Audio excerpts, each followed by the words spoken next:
அதிவேகமாக பகிர்ந்து தமிழ்நாடு மாற்றுத்திறனாளி சமூக நலத்துறை அவங்களுக்கு வந்து முழுமையாக தெரியப்படுத்துங்க. ஒரு அம்மா வந்து உயிருக்கு போராடிக்கிட்டு இருக்காங்க.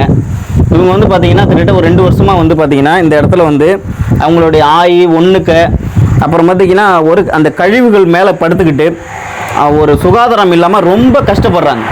இதை உடனடியாக வந்து தமிழ்நாடு அரசு தலையிட்டு இவங்களை வந்து மீட்டு அரசு காப்பகத்தில் சேர்த்து அவங்கள பாதுகாக்கணும்னு சொல்லிட்டு நாங்கள் வந்து தமிழ்நாடு அரசுக்கு ஒரு சமூக ஆர்வம் கோரிக்கை வைக்கிறோம்.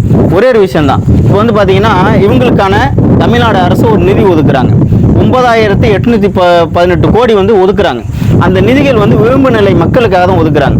இப்போ இவங்கெல்லாம் பார்த்தீங்கன்னா கிட்டத்தட்ட ஒரு 60 ஆண்டு காலமாக வந்து இவங்க வந்து இந்த ரோட்டோர பகுதிகளில் எத்தனையோ முதியவர்கள் இருந்து இறந்து போன வரலாறு இருக்கு. அப்போ வந்து என்னன்னா இது வரைக்கும் யாரையும் கொண்டு போய் இந்த சமூக நலத்துறையில் உள்ளவங்க அவங்கள காப்பாற்றினதா எந்த ஒரு விஷயத்தையும் நான் பார்க்கல.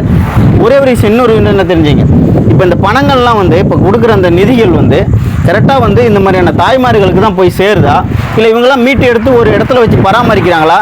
தமிழ்நாட்டில் முதியோர் இல்லைன்னு அரசாங்கம் சார்ந்து இருக்கா? அதுக்கு வந்து நிதி ஒதுக்குறத வந்து அவங்களுக்கு சரியான முறையில் இவங்கெல்லாம் கொண்டு போய் வச்சு பராமரித்து அவங்களுக்கு உணவோ உடையோ தங்குமிடமோ இதெல்லாம் செஞ்சு கொடுக்குறாங்களாங்கிறத வந்து தயவு செஞ்சு பொதுமக்களே இதை வந்து தமிழ்நாடு அரசுக்கு முழுமையாக கொண்டு போய் சேருங்க. ஏன்னா வந்து தமிழ்நாட்டிலே வந்து 12 இடத்துல வந்து முதியோர் இல்லம் இருக்குது, கவர்மெண்ட் முதியோர் இல்லம் இருக்குன்னு சொல்கிறாங்க. ஆனால் அந்த முதியோர் இல்லத்தில் இது வரைக்கும் இது மாதிரியான மக்களை கொண்டு போய் வச்சு எத்தனை இடத்துல பராமரிச்சிருக்காங்கங்கிறத நீங்கள் வந்து இதை வெளிப்படையாக அது தெரியணும். அது மட்டும் இல்லாமல் எங்களை போல் சமூக ஆர்வலர் வந்து நாங்கள் ஒரு தனி நபர். நாங்கள் வந்து எங்களுக்கு வந்து அரசு சம்பளம் கொடுத்து இந்த வேலையெல்லாம் செய்ய சொல்லலை.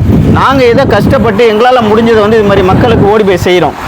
அதனால் வந்து எங்கள்கிட்ட வந்து நீங்கள் வந்து மக்கள் வந்து எதுவும் வந்து ஆதங்கப்பட தேவையில்லை. எங்களை கேள்வி கேட்குறத விட அரசாங்கத்தை போய் கேள்வி கேட்டு அவங்கக்கிட்ட இது மாதிரியான விஷயத்தெல்லாம் எடுத்து சொல்லுங்கள். இந்த 60 ஆண்டு காலமாக என்ன பண்ணிக்கிட்டு இருந்தீங்க? மக்கள்லாம் வந்து கையேந்திரம் பிச்சை எடுக்கிறாங்க, இந்த மாதிரி ரோட்டோரத்தில் கிடக்குறாங்க. இதுக்கெல்லாம் வந்து காரணம் யார் அப்படின்னு சொல்லிட்டு மக்கள் தான் இதை கேள்வி கேட்கணும். நாங்கள் வந்து இன்றைக்கி வந்து சேவை செய்கிறோம். எங்ககிட்ட இடமோ கட்டிடமோ எதுவுமே இல்லை. இப்போ இவங்களை கொண்டு போய் வச்சு பராமரிக்க எங்கள்கிட்ட எதுவுமே கிடையாது. நாங்கள் ஒரு தனி நபர்.